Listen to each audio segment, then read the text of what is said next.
किसी ने बड़े कमाल की बात कही है, जीवन में ऐसी सोच रखो, जो खोया उसका गम नहीं, जो पाया वो किसी से कम नहीं, जो नहीं मिला वो एक ख्वाब है और जो मिला वो लाजवाब है। नमस्कार, मैं जितेंद्र कुमार आज आपके लिए एक छोटी सी कहानी लेकर आया हूँ। ये कहानी एक बिजनेसमैन की है जो अभी अभी विदेश यात्रा से लौटे थे। एयरपोर्ट पर आते हैं और टैक्सी बुक करते हैं। टैक्सी बुक करके अपनी कॉलोनी में अपने घर के लिए जाते हैं। जैसे ही कॉलोनी में घुसते हैं और टैक्सी से उतरते हैं तो देखते हैं उनके मकान में आग लग रही होती है। मकान धूं धूं करके चारों तरफ से जल रहा होता है। मकान में से घर के सारे मेंबर एक एक करके बाहर आ जाते हैं और खड़े होकर उस मकान को जलता हुआ देख रहे होते हैं। कॉलोनी के सारे लोग मकान को जलता हुआ देख रहे होते हैं। वो व्यक्ति रोने लगते हैं, बड़ी मुश्किल से उस टैक्सी ड्राइवर को पैसे देते हैं और ज़ोर ज़ोर की रोने लगते हैं और कहते हैं, भगवान तूने क्या करा, मैंने अपनी ज़िंदगी की सारी जमा पूंजी इस मकान में लगा दी और तूने इस मकान में ही आग लगवा दी। इस तरह की बातें करते हैं, रोने लगते हैं।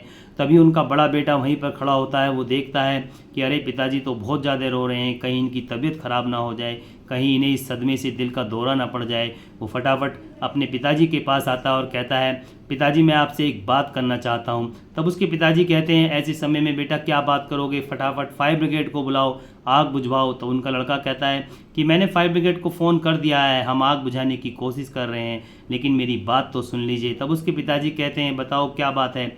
तब वो कहता है कि हम जब आप यहाँ नहीं थे, जब आप विदेश में थे, तो हमने इस मकान का सौदा कर दिया था और आप सुनकर हैरान रह जाएंगे कि इसकी मकान की हमें बहुत अच्छी कीमत मिलने वाली है।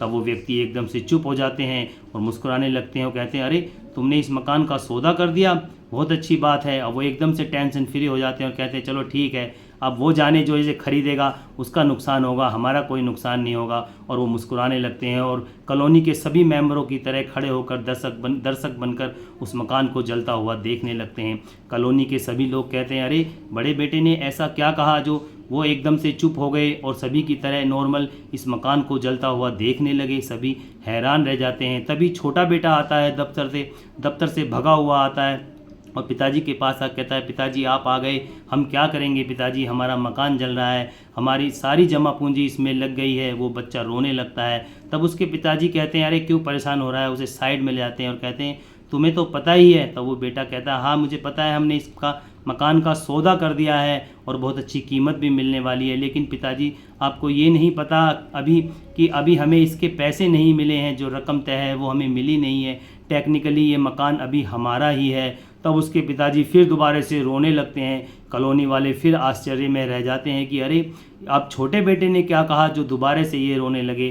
तो इस तरह से दोस्तों इस कहानी का सार ये है कि परिस्थिति हमें अपने स्वभाव को बदलने पर मजबूर कर देती है। वही इंसान थे लेकिन परिस्थिति दो थी। जब बड़े बेटे ने ये कहा कि हमने मकान बेच दिया, इसकी अच्छी खासी कीमत मिल रही है, तो वो एकदम से चुप हो गए और मुस्कुराने लगे। जब छोटे बेटे ने ये आकर कहा कि अभी हमें उसकी रकम नहीं मिली है, तो वो फिर दोबारा से रोने लगे। तो ये कहानी हमें सिखाती है कि हमें जिस चीज़ का ज़्यादा लगाव होता है हमें उसका दर्द भी बहुत ज़्यादा होता है। और दूसरी बात, ये कहानी हमें ये सिखाती है कि हम दूसरे के दुख पर तो हंस जाते हैं और अपने दुख पर रोने लगते हैं। आपने देखा जब उस व्यक्ति को ये पता चला कि हमने मकान बेच दिया, तो उन्होंने कहा कि अरे जिसने ख़रीदा वो जाने, अब उसका नुकसान होगा, हमारा क्या है। और जैसे ही उसे दोबारा पता चला कि अभी ये मकान पूरी तरह से बिका नहीं है, हमारा ही है, तो वो फिर दोबारा से रोने लगे। तो दोस्तों यदि आप किसी के दुख में उसकी मदद नहीं कर सकते तो उस पर मुस्कुराओ भी मत, उसके परेशानी को समझो। जिस तरह से आपका नुकसान होता है दूसरे का भी नुकसान होता है।